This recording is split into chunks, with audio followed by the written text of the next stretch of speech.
ここにさらしネギを。牛肉の甜麺醤炒めを作ります。とても簡単です。牛肉ではなくても豚肉でも大丈夫です。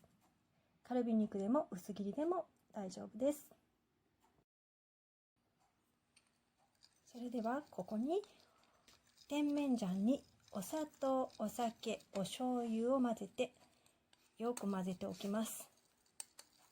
で、ここにごま油も少し入れておきます。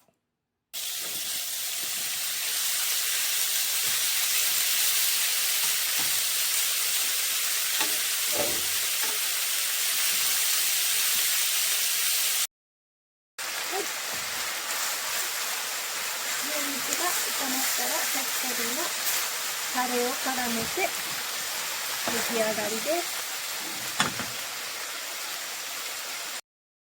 ました。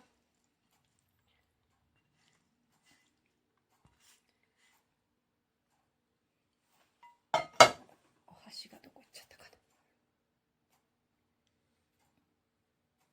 はい、ここにさらしネギを飾ります。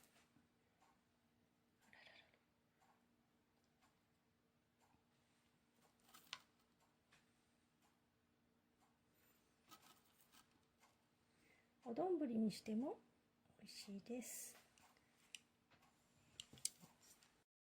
にもなります。